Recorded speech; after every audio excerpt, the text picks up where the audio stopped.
नमस्कार दोस्तों, आप सभी को झारखंड टॉपिक चैनल पे स्वागत है।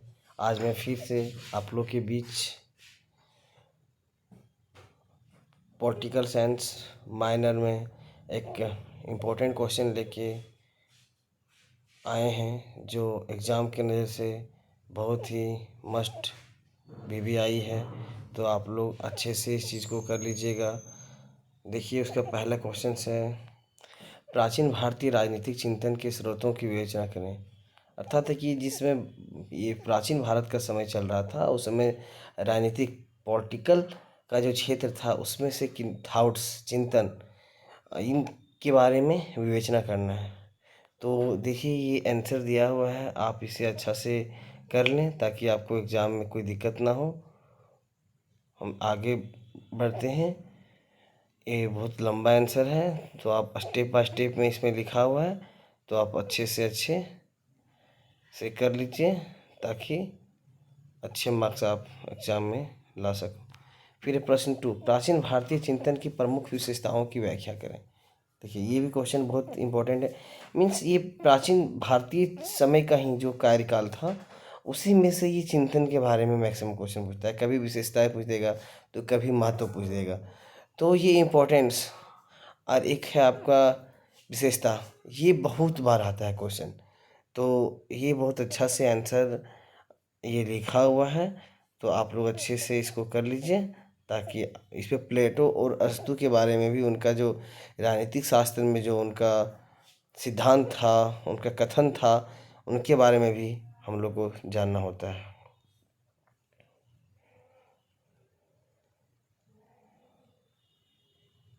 आगे जैसे देखिए, क्वेश्चन नंबर 3 की ओर हम लोग बढ़ते हैं। तो क्या है क्वेश्चन नंबर 3, देखते हैं। हाँ, देखिए क्वेश्चन नंबर 3 ये आ रहा, वैदिक कालीन राज्य में सप्तांग सिद्धांत का वर्णन करें। देखिए कितना अच्छा है ना कि हमारा जो प्राचीन भारत था, तो उसमें हड़प्पा सभ्यता, वैदिक सभ्यता, ये सब के बारे में हम लोग को जानकारी हासिल करना होता है। उसमें से हमारा वैदिक कालीन, जिसमें ऋषि मुनियों का काल, यज्ञ को लेके ये सब चीज़ बहुत ज़्यादा उसमें, ये सब उसका फेमस पार्ट रहा। तो सप्तांग जो सिद्धांत है वो हमारा जग से लेके होता है। जैसे यज्ञ का जब यज्ञ किया जाता है, तो उस समय इसके बारे में जो होता है सिद्धांत जो है सप्तांग का, ये सब बहुत ज़्यादा महत्वपूर्ण है।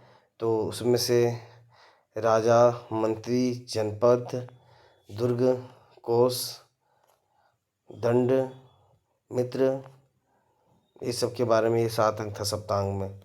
फिर है मनु की राज्य उत्पत्ति, राजा, शासन, विधायिका, कानून, न्याय एवं दंड कर व्यवस्था एवं विदेश नीति संबंधी विचारों का विवेचना करें। इसमें से भी एक क्वेश्चन में राजा मनु, जिनके बारे में हम लोग पहले से भी अवगत हैं, और इसे आपको डीप से पढ़ना है माइनर हिस्ट्री में, तो इसको अच्छा से आप कर लीजिएगा। मनु का राजत्व सिद्धांत क्या था? तो देखिए, हम ये एक थोड़ा सा एक सेंटेंस जो हम कर दे रहे हैं। मनु ने सदैव इस बात पर जोर दिया है कि राजा द्वारा कर्तव्य पालन किया जाना चाहिए, और राजा का सर्वोच्च कर्तव्य है राजा पालन। मनु के शब्दों में, राजा को अपनी प्रजा के प्रति पिता के समान व्यवहार करना चाहिए, क्योंकि प्रजा का पालन करना राजा का श्रेष्ठ धर्म है, और प्रजा पालन द्वारा स्रोत फल को भोगने वाला राजा धर्म से युक्त होता है। देखिए कितना अच्छा सेंटेंस लिखा हुआ, सटीक एकदम लिखा हुआ है। तो आप लोग यहाँ से यदि आप कर लेते हैं इसका आंसर, तो आपको कहीं भी कोई एक्स्ट्रा बुक, कोई एक्स्ट्रा स्टडी मटेरियल खरीदने की ज़रूरत नहीं पड़ेगी। आप लोग यहाँ से कर लीजिए, आप लोग का रिजल्ट बेटर रहेगा। अब हम क्वेश्चन पढ़ते हैं, क्वेश्चन नंबर 4 की ओर। तो देखिए इसमें से क्या है, अच्छा 5 सॉरी, बौद्ध राजनीतिक चिंतन की व्याख्या करें। देखिए, बौद्ध धर्म के उत्थान, जो हमारे महात्मा बुद्ध, जो उनके राजनीतिक चिंतन, जिन्होंने ये बौद्ध धर्म का प्रतिपादन किया था, उत्थान किया था, तो उनके बारे में भी आप लोग को जानना होता है। क्या उनका उद्देश्य था, क्या महत्व था, विशेषताएं था। बुद्ध चरित्र, देखिए बुद्ध चरित्र भी बहुत फेमस है। उनके अनुसार बौद्ध राजनीतिक प्रवचन हमारी कल्पना से अधिक विषम है। बुद्ध चरित्र भी बहुत फेमस में से एक रहे थे, जिनका अभी भी हम लोग को पढ़ना होता है। फिर है अशोक वादन में विचार। ये बुद्ध त्यागी है, अशोक राजाओं के लिए अधिक सकारात्मक रोल मॉडल हैं। अशोक दार्शनिक राजा का बेहतर उदाहरण है। अशोक को प्रियदर्शी लोग द्वारा प्रिय राजा और देवाना प्रिय देवताओं द्वारा प्रिय के रूप में संबोधित किया जाता है। राजत्व के आधार पर स्वयं अशोक द्वारा प्रदान किए गए उनके शिलालेखों में उनके अपने विचारों का प्रत्यक्ष विवरण मिलता है। अशोक का धम्म नीति, ये सब भी बहुत हम लोग पढ़ चुके हैं। फिर है जातक, जो बुद्ध धर्म का एक बहुत बड़ा ग्रंथ है जातक।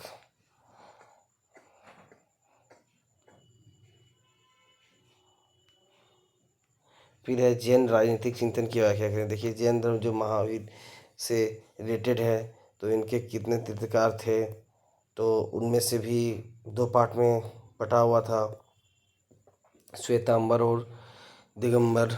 तो उनके बारे में हम लोग को जानना होता है, और ये चीज़ हम लोग यदि कर लेंगे। देखिए, इसमें से एक है पारसनाथ को झारखंड के गिरिडीह जिले में समेत पर्वत का निर्माण प्राप्त हुआ है। तो ये हमारा जो पारसनाथ जो है अभी भी जैन धर्म के लिए बहुत फेमस है, पर्यटक स्थलों में से एक है, क्योंकि यहाँ जैन धर्म के लोग आए थे और अपने कार्यकाल के समय बिताए थे, और बहुत सारे जो जैन धर्म को लेके प्रचार प्रसार था वो चीज़ भी किए थे। तो ये सब हम लोग को जानना होता है। महावीर स्वामी का जीवन परिचय भी दिया हुआ है। देखिए, वैशाली बिहार में।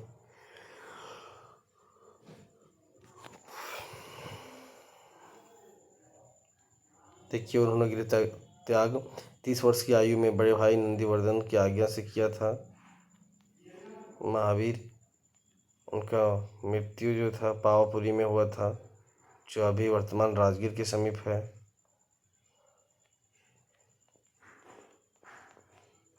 फिर आप देखिए क्वेश्चन नंबर 7, कौटिल्य के सप्तांग सिद्धांत का वर्णन करें।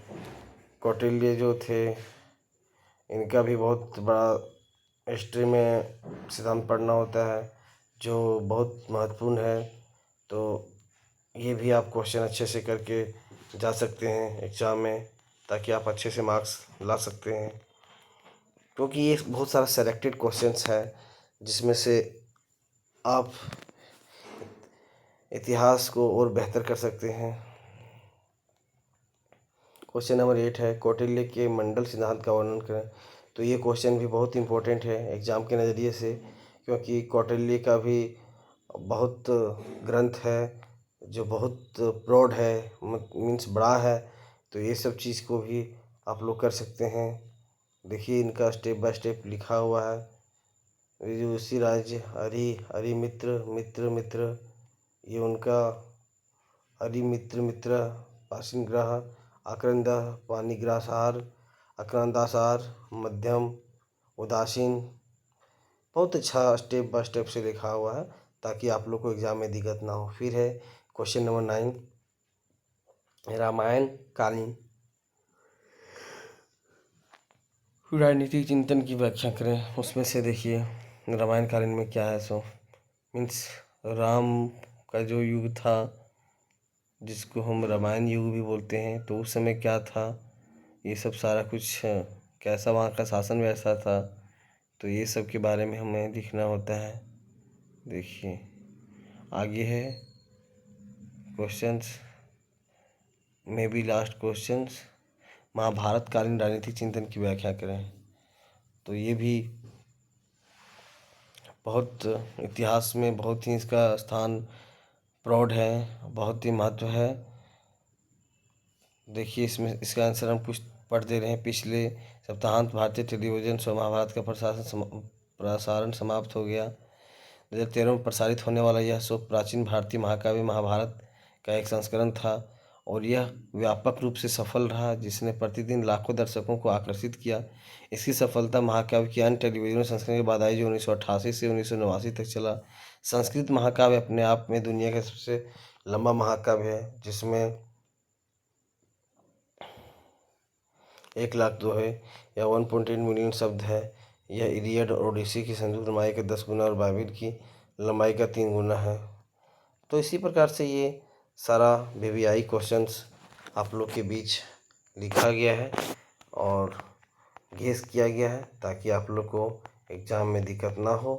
युद्ध कभी कभी उचित होता है, ये महाभारत का हमारा शब्द है। तो दोस्तों, आज की क्लास में इतना ही। आप इसे अच्छे से कर लीजिए ताकि आप अच्छे से मार्क्स ला सकते हैं। धन्यवाद। आपको यदि ये पीडीएफ चाहिए तो आप व्हाट्सएप में डिमांड कर सकते हैं, आपको मिल जाएगा। चलिए, धन्यवाद आप सभी का।